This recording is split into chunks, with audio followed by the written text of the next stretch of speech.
지난주에 이어서 저희가 27장 말씀 함께 보고 있습니다. 27장에 나오는 사건들은 굉장히 우리 눈살을 많이 찌푸리게 하는 사건들입니다. 아들이 아버지를 상대로 아주 대사기극을 펼치는 그런 이야기이죠. 아버지인 이삭이 눈이 잘 안 보였습니다. 그런데 그 눈이 안 보인다는 약점을 이용해서 야곱이 형처럼 변장하고 형의 옷을 입고 형의 이름을 사칭해서 복을 가로채려고 하는 사건입니다. 근데 아무리 생각해도 아버지인 이 이삭이 뭔가 이 상황이 정상적이지 않다라고 느꼈던 것 같아요. 특히나 이렇게 빨리 사냥을 마치고 이렇게 빨리 내가 좋아하는 음식을 가지고 왔다라는 것이 믿어지지가 않았습니다. 그래서 야곱에게 묻습니다. 너 어떻게 해서 이렇게 빨리 고기를 잡고 준비할 수 있었느냐? 그러자 야곱이 이렇게 대답하죠. 20절 한번 보시겠어요? 중간 부분에 보시면 그가 이르되, 야곱이 하는 말입니다. 아버지의 하나님 여호와께서 나로 순조롭게 만나게 하셨음이니이다. 아버지의 하나님께서 저를 도와주셔서 이렇게 빨리 고기도 잡고 이렇게 빨리 음식을 준비할 수 있었습니다. 여러분, 사실입니까? 거짓입니까? 거짓이죠. 사실이 아닙니다. 하나님께서 야곱을 지금 도와주신 적이 없습니다. 야곱이 사냥을 하러 나간 적도 없습니다. 그러나 야곱은 지금 자기의 그 속임수를 어떻게든 이루어내기 위해서 심지어는 하나님의 이름까지 도용합니다. 이게 참 나쁜 모습입니다. 조금 전까지는 아버지 이삭이 너 누구냐라고 물어봤을 때 야곱이 이렇게 대답했습니다. 나는 당신의 첫째 아들 에서입니다. 형의 이름을 사칭했습니다. 그렇죠? 형의 이름을 사칭하는 것도 참 나쁜 속임수입니다만은 여러분, 그보다 더 큰 잘못은 지금 아버지를 속이는 이 일에 누구의 이름을 사칭해요? 하나님의 이름을 사칭하고 있습니다. 하나님이 도와주셨습니다. 아버지의 하나님이, 아버지가 그토록 중요하게 생각하시는 그 하나님이 나를 도와주셔서 내가 이 모든 일들을 순조롭게 진행할 수 있었습니다. 여러분 잘 아시는 십계명 말씀에 보면 너는 절대로 내 여호와의 이름을 망령되이, 헛되이, in vain, 헛되게 사용하지 말아라. 아주 엄중하게 경고하셨죠. 지금 야곱이 하고 있는 일은 그 계명의 위반입니다. 야곱은 하나님의 이름을 자기 마음대로, 자기의 그 잘못된 행동을 감추려는 목적으로 심지어는 하나님의 거룩한 이름까지 도용하고 있습니다. 그러니까 얼마나 나쁜 잘못을 하고 있는 사람이 야곱입니까? 그런데도 이 아버지에게 뭔가 미심쩍은 게 계속 있었던 것 같아요. 그래서 축복할 듯 하면서 축복을 안 해줍니다. 계속해서 확인합니다. 너 진짜 내 아들 에서가 맞느냐? 가까이 와봐라. 내가 한번 만져볼게.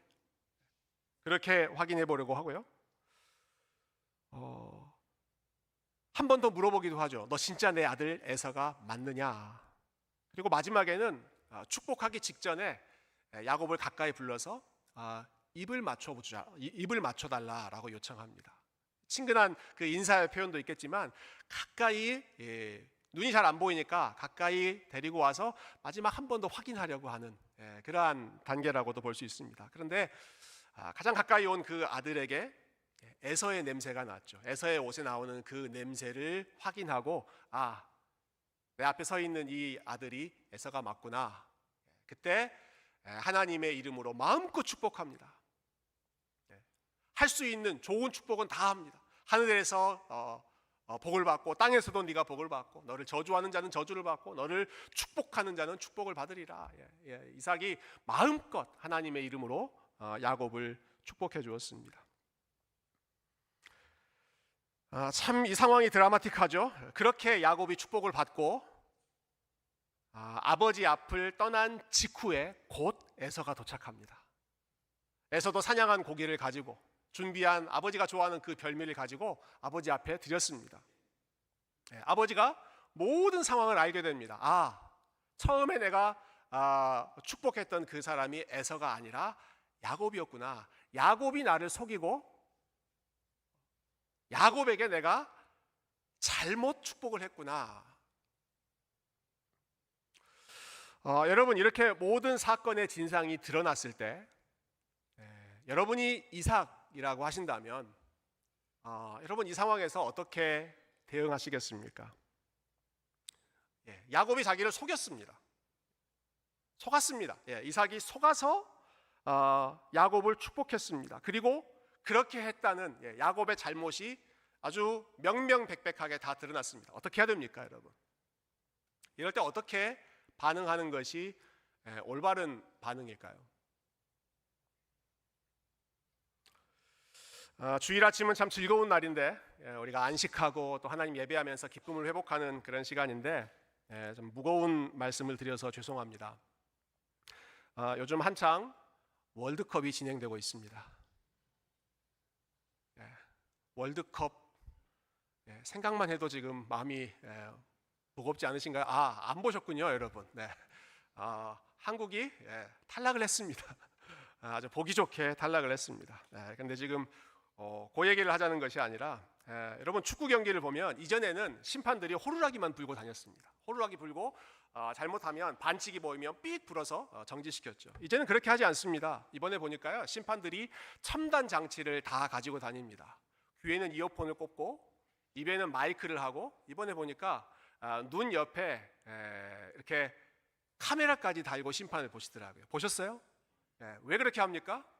잘못된 심판이 보지 못했던 잘못된 반칙이 드러나면 그것을 VAR이라고 하죠. 비디오로 판독해서 바로 잡기 위해서입니다. 심판이 놓쳤어도 상대방이 반칙을 해서 골을 넣었어도 반칙이라고 하는 게 판명나면, 옵사이드라고 하는 게 판명나면, 헐리우드 액션을 한 게 판명나면 골을 취소하기 위해서, 그래서 심판들이 그렇게 엄정하게 여러 가지 장치를 사용하고 있습니다. 여러분, 야곱이 온갖 헐리우드 액션을 총동원해서 골을 넣었습니다. 그런데 금세 야곱이 반칙했다는 사실이 드러났습니다. 어떻게 해야 됩니까? 그러면 야곱이 골 넣은 것을 취소하고 야곱에게 레드카드를 보여주면서 그에게 아주 엄격하게 심판하고 책망하고 징계를 하는 것이 우리가 일반적으로 생각했을 때 훨씬 더가 아니라 그게 당연한 일이죠, 여러분. 이렇게 반칙을 사용한 사람에게는 당연하게 그 응당한 대가를 치르게 해야 되지 않습니까? 그런데 오늘 본문에서 이삭이 보여준 반응을 한번 보시면 좋겠습니다. 우리 33절 말씀 아까 읽으셨는데요. 우리 한 번 더 같이 읽어볼게요. 33절입니다. 시작. 이삭이 심히 크게 떨며 이르되 그러면 사냥한 고기를 내게 가져온 자가 누구냐? 내가 오기 전에 내가 다 먹고 그를 위하여 축복하였은즉 그가 반드시 복을 받을 것이니라. 그가 반드시 복을 받을 것이니라. 그가, 이게 누굽니까? 야곱입니다. 야곱이 반드시 복을 받을 것이다. 여러분, 이삭이 에서에게 이렇게 말하지 않아요? 야, 이렇게 황당한 일이 있느냐? 내가 속았다. 너도 속고 나도 속았다. 괘씸한 놈. 내가 야곱에게 축복한 것은 다 무효다. 에서, 너 다시 와라. 너 내 앞에 무릎 꿇어. 내가 하나님의 이름으로 너를 다시 축복해 줄게. 야곱에게 했던 건 다 무효. 내가 너에게 해주는 것이 진짜다. 그럼 이렇게 해야 앞뒤가 좀 맞는 것 아닙니까? 이삭이 그렇게 하지 않습니다. 오히려 이삭이 우리의 기대와는 반대되는 반응을 보여줍니다. 에서야, 내가 할 수 있는 모든 축복을 나는 야곱에게 다 줘버렸다. 내가 하나님의 이름으로 축복한 내용은 다시 되돌릴 수 없다. 아무리 상황이 이렇게 됐어도 내가 그것을 철회할 수 없다. 하나님의 이름으로 야곱을 축복했으니까 야곱이 축복을 받을 것이다. 여러분, 이삭이 내린 이 결정을 여러분 어떻게 생각하십니까? 이 혼란스러운 내용, 참 공의롭지 않아 보이는 이러한 처사, 이러한 상황을 우리가 어떻게 좀 풀어가야 될까요? 굉장히 좀 혼란스럽고 복잡한 내용입니다만은 사실 오늘 본문에는 우리가 귀를 기울여야 하고 우리가 배워야 할 모습들이 굉장히 많이 있습니다. 첫 번째는요, 여러분, 이삭은 하나님의 이름을 가볍게 여기지 않았습니다. 굉장히 중요한 부분입니다. 하나님의 이름을 이삭은 가볍게 여기지 않았습니다. 무엇보다 무겁게 그 이름을 받아들였습니다. 자기가 속았죠. 분명한 사실입니다. 야곱이 잘못했습니다. 야곱이 잘못한 게 명백합니다. 자기는 피해자입니다. 그런데도 불구하고 한 번 자기 입으로 하나님의 이름을 언급한 이상, 내가 하나님의 이름으로 축복했으니 나는 그것을 다시 없던 일로 할 수 없다. 내가 설령 속았어도, 내가 몰랐어도 내가 하나님의 이름으로 그를 축복한 이상 그렇게 될 것이다. 나는 이것을 물릴 수가 없다. 취소할 수가 없다라는 것이죠. 앞에서 봤던, 여러분 20절에 나왔던 야곱의 모습과 한번 비교해 보십시오. 야곱은 어떻게 했습니까? 야곱은 자기 욕심을 이루기 위해서 하나님의 이름을 마음껏 도용했습니다.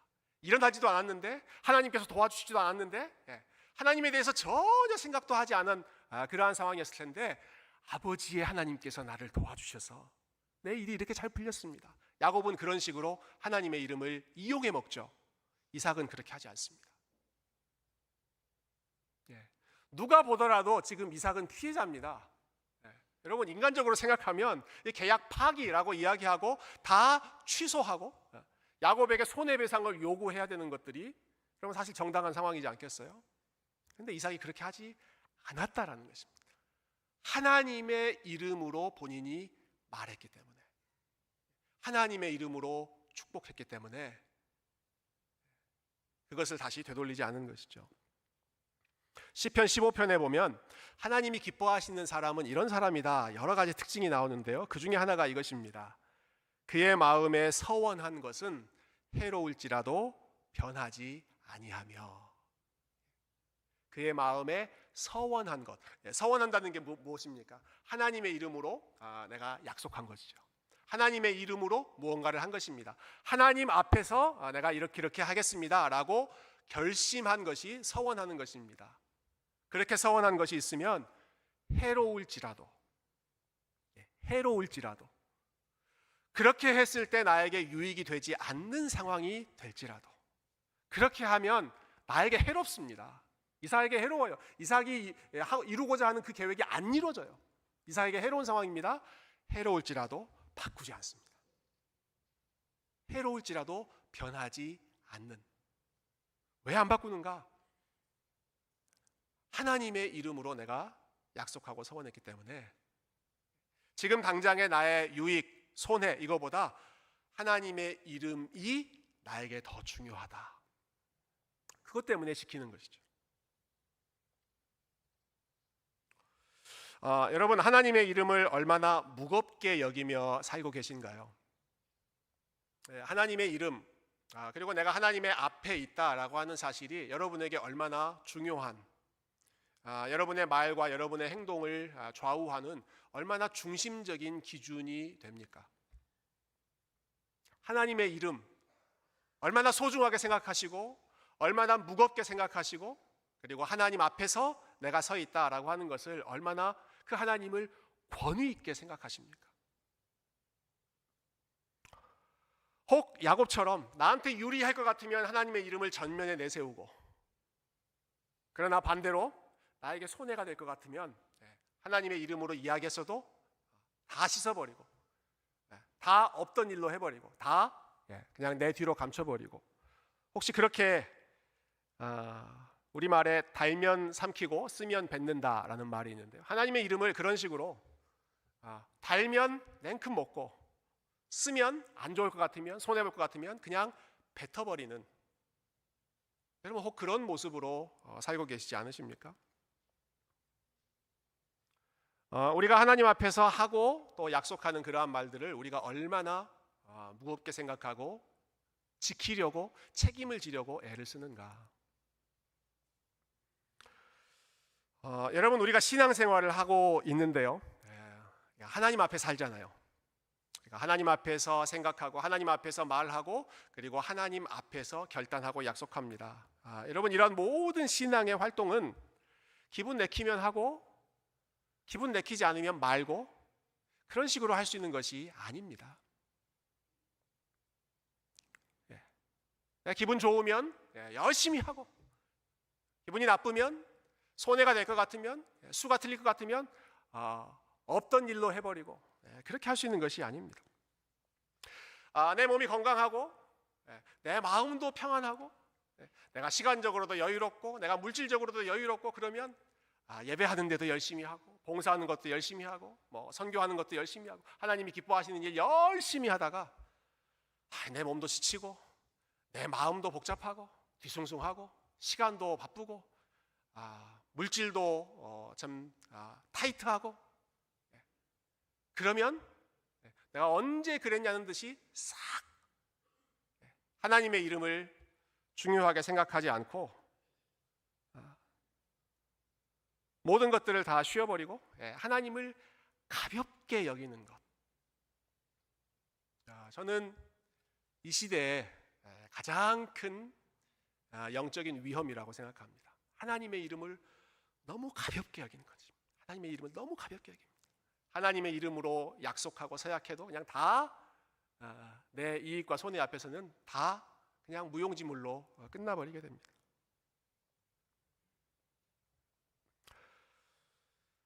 물론 이 자리에 계시는 분들은 참 귀한 이게 주일 오전의 시간을 몸도 무겁고 또 바쁜 일도 많이 있는데도 불구하고 여러분 하나님의 이름이 중요하고 하나님이 내 삶에 가장 무거운 중요한 분이시기 때문에 시간을 내고 또 헌신하고 물질을 드리면서까지 이 자리에 앉아 계시고 그렇게 하나님의 이름을 사랑하는 분들이 이 자리에 앉아 계신다고 믿습니다. 우리는 왜 그렇게 잘하고 있는데 왜 우리한테 그렇게 열을 내면서 말하십니까? 이렇게 얘기하실지 모르겠어요. 사실 이런 내용은 오늘 안 오신 분들이 들으셔야 되는데, 그렇죠? 오늘 바쁜 일 있다고 여기 못 오신 분들이 들으셔야 되는데, 여러분 근데 공부를 열심히 하는 학생들이 항상 강의를 또 듣습니다. 잘하는 사람들이 또 배우고 또 열심히 하는 사람들이 또 열심을 내고 그런 것들이 참 일반적인 모습이죠. 여러분 우리가 하나님의 이름으로 약속도 하고 헌신을 다짐하기도 합니다. 누구나 처음에는 좋은 마음으로 합니다. 누구나 처음에는 기대하는 마음으로 합니다. 그러나 시간이 지나면 반드시 실망스러운 일들이 생깁니다. 시간이 지나면 처음에 내가 다짐했던 것과 다른 상황이 전개됩니다. 내가 열심히 섬겨야지 그렇게 마음 먹었던 교회가 실망스럽게 느껴질 때가 있습니다. 내가 열심히 끝까지 이 사람들을 사랑하고 섬기고 품어야지. 그런데 그 사람들이 나를 실망스럽게 하고 야곱이 한 것처럼 이삭의 뒤통수를 치는 나를 속이는 내 마음을 아프게 만드는 그러한 일들이 있습니다. 무엇보다 우리가 하나님 앞에 실망할 때도 있죠. 내가 기대하고 내가 기다리고 내가 기도했던 그 결과대로 하나님께서 이루어주지 않으실 때 실망스럽죠. 하나님이 야속합니다. 여러분 그런데 바로 그럴 때가 믿음이 필요하고 바로 그럴 때 하는 것이 순종이고 여러분 바로 그럴 때 끝까지 그 자리를 지키면서 하나님의 사람답게 살려고 애를 쓰고 하나님의 이름 또 붙잡고 다른 이유 때문이 아니라 하나님의 이름 때문에 하나님 앞에서 끝까지 충성하시는 것이 우리 하나님께서 가장 기뻐하시는 복된 성도의 모습인 줄로 믿습니다. 여러분의 삶이 이와 같이 끝까지 하나님의 이름 때문에 신실한 야곱처럼 하나님의 이름 나한테 유익하도록 이용해 먹는 그러한 사람이 아니라 설령 나에게 손해가 되더라도 나는 예배하고 설령 나에게 이익이 생기지 않는 내 삶이 고달파지는 그러한 상황이라 하더라도 하나님의 이름 때문에 헌신하고 섬기시는 그러한 하나님의 백성들이 다 되시기를 주님의 이름으로 축원드립니다. 여러분 오늘 이삭이 지금 이 모습을 보여주고 있습니다. 이 모습을 그동안 이삭의 모습을 보면 이삭이 잘못할 때가 참 많이 있었어요. 왔다 갔다 했습니다. 창세기 앞부분에서는 이삭이 참 순종하는 모습, 온유한 모습 보였다가 이 뒷부분에 가면 이삭이 눈도 어두워졌지만 그의 영적인 감각도 어두워졌죠. 하나님의 뜻보다 음식에 눈이 멀었습니다. 자기 입맛을 맞춰주는 것에 눈이 어두워서 분별력을 잃어버렸습니다. 그런데 오늘 본문 말씀에서 이삭이 다시 원래 하나님을 경외했던 그 자리로 돌아옵니다. 더 정확하게 표현한다면 이삭이 돌아온 게 아니죠. 하나님께서 이삭으로 하여금 원래 하나님을 경외하고 하나님의 이름을 무겁게 중요하게 생각했던 그 자리로 다시 돌아오게 만드십니다. 저희가 조금 전에 읽었던 33절에 보시면 이삭이 이 모든 사건의 전말을 다 알았을 때 이렇게 반응합니다. 몸으로 반응하죠. 몸으로. 어떻게 반응해요? 이삭이 심히 크게 떨며 이르되. 이삭이 아마 몸을 부르르 떨었을 것 같아요. 심히 크게 떨었습니다. 왜 떨었을까요? 분해서 떨었을까요? 내가 믿었던 아들, 내 아들 녀석이 내 뒤통수를 치다니 분하고 억울해서 떨었을까요? 그래서 떤 것이 아닙니다. 이삭이 하나님의 권위와 하나님의 뜻과 하나님의 말씀 앞에서 두려움을 느껴서 떨었습니다. 하나님 말씀 앞에 두려운 마음으로 떨었습니다.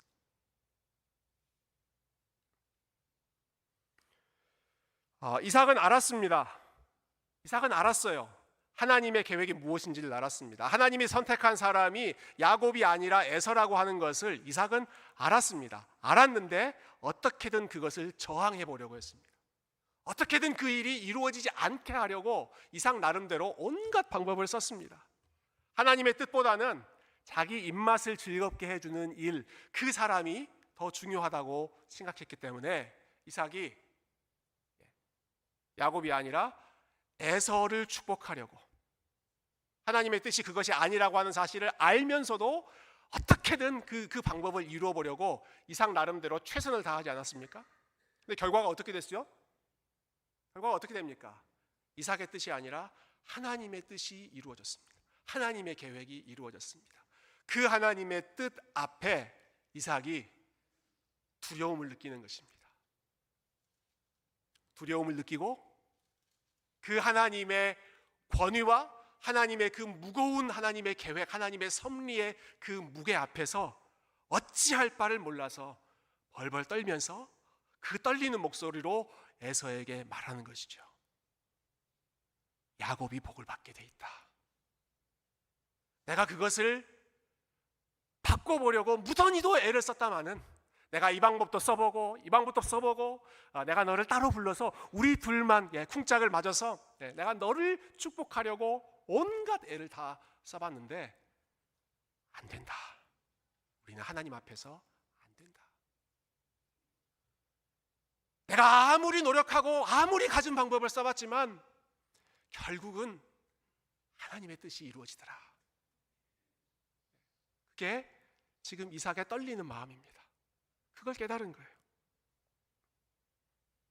오랫동안 하나님의 뜻이 아니라 자기의 뜻을 이루려고 했는데 마지막 이 순간에 이삭이 깨닫고 하나님 앞에 고백하고 인정하고 항복하는 것이죠. Not my will, 나의 뜻이 아니라 But your will be done. 하나님, 당신의 뜻이 이루어집니다. 내 뜻이 아니라 당신의 뜻이 이루어지는 것을 내가 인정합니다. 내가 당신 앞에서 항복하겠습니다. 여러분, 오늘 본문에 보시면 이삭의 뜻이 이루어지지 않고 좌절됩니다. 본인이 처음 생각했던 그 계획이 이루어지지 않죠. 성공하지 않고 실패합니다. 여러분, 그런데 이렇게 된 것이 하나님의 은혜입니다. 이삭의 뜻이 이루어지지 않고 좌절하는 것이 하나님의 은혜라고 하는 사실을 여러분 아십니까? 여러분, 이삭이 생각했던 그 계획 그대로 이루어졌다면 어떻게 됐을까요? 자기 입맛에 맞는 에서를 축복하고 자기 입맛에 맞는 음식을 이삭은 더 많이 먹을 수 있었겠죠. 하나님께서 막으시는 것입니다. 그 일을 막고 하나님의 원래의 계획, 아브라함을 통해서 이삭이 복을 받고 이삭을 통해서 또 다른 자녀인 야곱이 복을 받고 그 하나님의 복을 흘려보내는 그 자리에 이삭을 다시 되돌리시는 것입니다. 자기 욕심을 이루어내는 그 삶으로 향하고 있던 이삭을 다시 하나님의 뜻을 이루어내는 그 도구로 다시 그 자리로 회복시키시는 것이죠. 비슷한 사건이 있습니다. 여러분, 사람들이 바벨탑을 쌓았잖아요. 바벨탑을 쌓다가 그 계획에 성공했습니까? 실패했습니까? 실패합니다. 좌절합니다. 하나님께서 그 계획이 이루어지지 않도록 막으시죠. 간섭하십니다. 많은 사람들은 이 사건을 하나님의 심판이라고 봅니다. 물론 하나님의 심판적인 측면이 분명히 있습니다. 그러나 여러분, 바벨탑 프로젝트가 무너진 것은 하나님의 사랑이고 하나님의 은혜입니다. 그렇게 하면 망하기 때문에, 바벨탑 세워지면 망하기 때문에 얼마나 사람들이 기고만장해지겠습니까? 지금도 그렇지 않아도 교만해져 있는 그 마음이 얼마나 더 높아지겠습니까? 그러니까 깨트리시는 거예요. 막으시는 거예요. 그게 그 사람들을 향한 하나님의 은혜이고 사랑이었습니다. 마찬가지입니다. 이삭이 마찬가지입니다. 이삭은 아마 속상했겠죠? 네, 실망스러웠을 것입니다. 인간적으로는 좌절했을 것입니다. 그러나 하나님께서 이삭의 계획을 막으신 것은 이삭이 원래 그 자리에 있으면 안 되기 때문에, 이삭은 원래 아브라함으로부터 받은 그 복을 야곱에게, 하나님의 뜻에 맞는 사람에게 전달하는 것이 이삭이 해야 될 그 일이기 때문에 하나님께서 이삭을 사랑하셔서 이삭의 뜻을 좌절시키셨습니다. 네, 여러분, 이 사실을 꼭 기억하시면 좋겠어요. 여러분, 우리의 계획과 우리의 뜻이 좌절되고 가로막히고 멈춰지는 것이 때로는 하나님께서 우리를 너무너무 사랑하셔서 하나님께서 우리에게 은혜를 베푸신 결과입니다. 하나님께서 우리를 사랑하시기 때문에 우리의 발걸음을 멈추시기도 하고 우리의 발걸음을 다른 쪽으로 돌리시기도 하고, 그래서 정말 있어야 할 그 자리로, 하나님의 복의 통로가 되어야 할 그 자리로 하나님께서 어떻게든 저와 여러분의 삶을 그렇게 주권적으로 역사하실 줄로 믿습니다. 마지막으로 이제 야곱에 대한 이야기를 잠깐 나누고 말씀 정리하려고 합니다. 여러분, 아무리 이렇게 이러한 설명을 우리가 같이 나눠도 아마 어떤 분들은 마음 가운데 여전히 불편한 마음이 남아 있으실 겁니다. 아무리 그렇다고 하더라도, 아무리 그러한 것들이 하나님의 뜻이라고 하더라도 그래도 이것은 해도 너무하지 않는가, 그런 생각이 들지 않으세요? 여러분, 야곱이 속임수를 잔뜩 쓰고 하나님의 이름까지 자기 마음대로 그렇게 이기적으로 도용했는데, 여러분, 그런데도 불구하고 야곱이 복을 받겠다는 약속을 받습니다. 여러분, 이거 해도 너무한 것 아닙니까? 우리가 아는 하나님은 거룩한 분이시고 우리가 아는 하나님은 공의로운 하나님이신데, 여러분, 이 상황은 전혀 공의롭다고 볼 수가 없습니다. justice, 정의와고는 전혀 상관이 없는 그런 상황입니다. 아마 이곳에 계신 모든 분들이 어떠한 종류건 거래를 하시거나 계약서를 작성해 본 경험이 있으실 겁니다. 계약서를 작성할 때 양쪽에 당사자가 있죠. 계약을 맺는 당사자. A가 계약 사인하고 B가 또 계약서에 사인합니다. 각자 해야 될 의무가 있습니다. A는 이러이러한 것들을 해야 한다. B는 이러이러한 것들을, 의무를 성실하게 수행해야 된다. 그 의무를 수행하지 못하면 어떻게 되죠? 계약을 파기할 수 있습니다.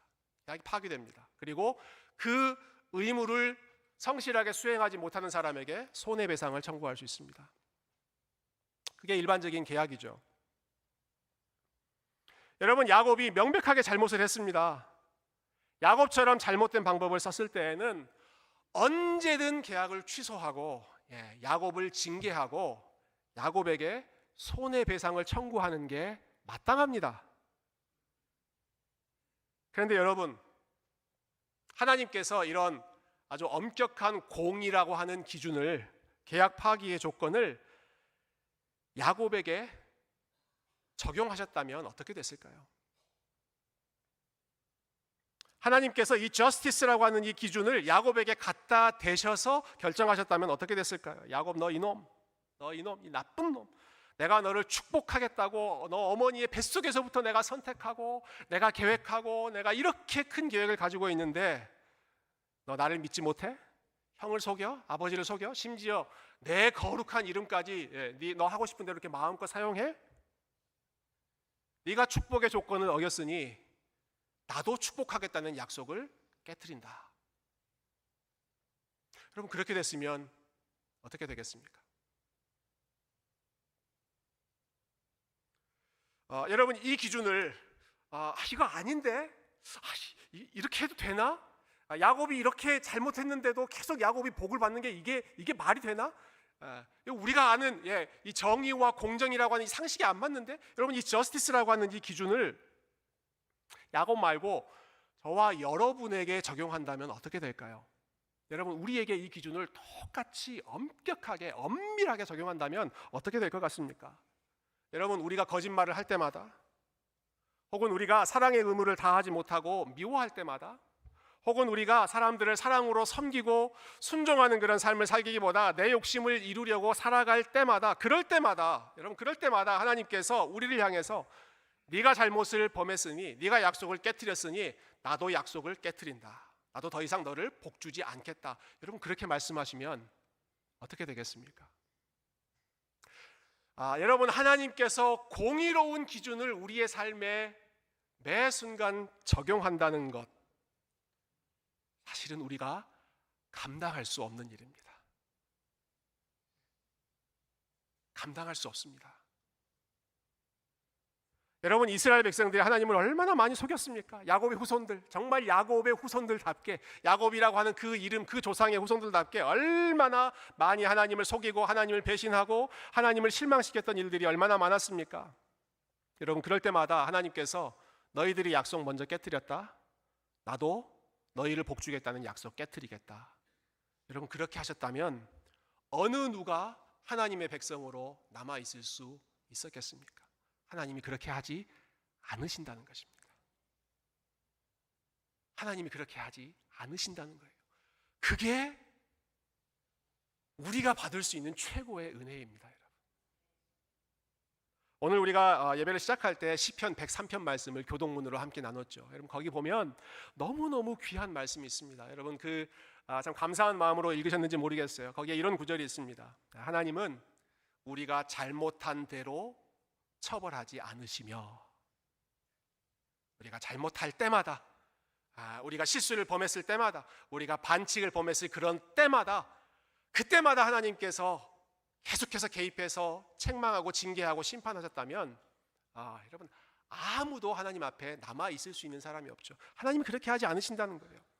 오히려 하나님은 어떻게 하시는가? 우리 하나님은 아버지가 아들을 긍휼히 여기시는 것 같이 우리를 긍휼히 여겨주십니다. 아버지가 자녀를 불쌍히 여기는 것 같이. 2부 예배 때 자녀를 키우시는 부모님들 여기 많이 계시는데요. 이런 부모님들이라면 아마 이 사실을 공감하실 거라고 생각합니다. 우리가 자녀들을 잘 가르쳐야죠. 자녀들에게 justice, 공의롭고 의로운, 정직한 그러한 삶을 열심히 가르쳐야 합니다. 당연히 우리 자녀들이 TV에서 나오는 소위 말하는 잘못된 금쪽이 이런 자녀들 되지 않도록 매도 들고 징계도 하고 올바른 길로 가도록 가르쳐야 됩니다. 공의를 가르쳐야 됩니다. 여러분, 그러나 아무리 우리가 공의로운 것을 가르친다고 하더라도 부모에게 있어서 자녀는 언제나 사랑이 더 앞섭니다. 사랑이 더 앞섭니다. 잘못한 일이 있어도 부모는 끝까지 자녀의 편이 됩니다. 남들은 그것을 너무 맹목적이라고 비난할지 몰라요. 분명히 그렇게 하겠죠. 저 부모가 자녀를 망친다라고 손가락질 할지도 모릅니다. 그러나 부모는 끝까지 자녀 편입니다. 모든 방법을 다 동원합니다. 바른 길로 가려고 가르치고 어르고 그런 일들 다 하지만 결국에는 끝까지 자녀의 편에 서주고 자녀를 품어주고 자녀를 사랑해주는 것이, 여러분, 그게 부모의 마음, 우리 부모님들이 자녀를 키우시면서 다 느끼셨던 그런 마음 아니겠습니까? 야곱이 잘못된 방법을 썼는데도 여전히 복을 약속받고 있습니다. 야곱이 여전히 하나님의 자녀이기 때문에 그렇습니다. 하나님이 야곱을 여전히 자녀로 생각하셨기 때문에. 저와 여러분이 지금도 계속해서 하나님의 복을 약속받고 우리가 하나님의 복을 기대할 수 있는 이유가 여러분 바로 여기에 있습니다. 우리가 잘못을 하지 않고 우리가 반칙을 범하지 않고 우리가 항상 공의롭고 정직하게 살았기 때문이 아니라 여러분 속을 들여다보면 우리나 야곱이나 도토리 키재기 아니겠어요? 지금 다 우리가 이렇게 거룩한 모습으로 그럴듯하게 아주 정의로운 모습으로 있지만 여러분 까보면 속을 들여다보면 다 똑같습니다. 누가 더 조금 더 낫고 못하고 하는 정도의 차이는 있을지 모르겠지만 하나님 보시기에 우리는 다 야곱과 똑같은 사람들입니다.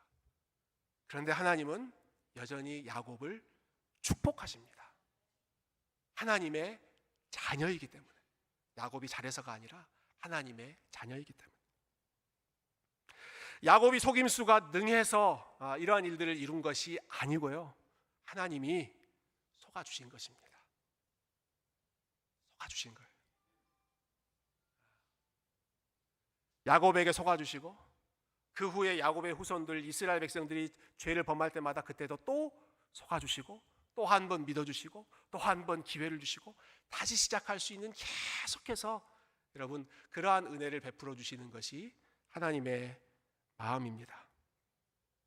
온갖 속임수를 써서 자기 욕심을 이루려고 하는 그 야곱조차도 여전히 자녀로 생각하시고 그를 위한 복을 취소하지 않는 분이 하나님이시기 때문에, 하나님이 부르신 자녀, 하나님이 부르신 사람을 어떠한 일이 있어도 포기하지 않으시기 때문에, 오늘 성가대가 너무너무 아름답게 찬양하지 않았습니까? 로마서 8장 말씀, 누구도 그리스도 예수 안에 있는 하나님의 사랑으로부터 우리를 끊을 수 없느니라. 하나님이 부르신 사람은 절대로 하나님의 사랑에서 끊을 수가 없기 때문에, 여러분 그래서 때로는 상황이 우리의 기대와 우리의 예상과 다르게 펼쳐진다 할지라도 하나님이 언제나 우리의 편이시고 언제나 우리를 사랑하시고 언제나 우리를 가장 좋은 길로 인도할 것을 믿기 때문에, 여러분 그 속에서도 우리가 하나님의 이름을 중요하게 붙잡고 우리의 모든 부족함보다 훨씬 더 크신 그 하나님의 신실하심과 하나님의 사랑을 의지하고 다시 하나님께로 돌아가고 다시 하나님의 은혜로 하나님의 자녀다운 길을 걸어가는, 여러분 그러한 하나님의 사랑받는 자녀로, 그리고 하나님의 이름을 중요하게 생각하는 거룩한 백성으로 살아가시기를 주님의 이름으로 축원드립니다.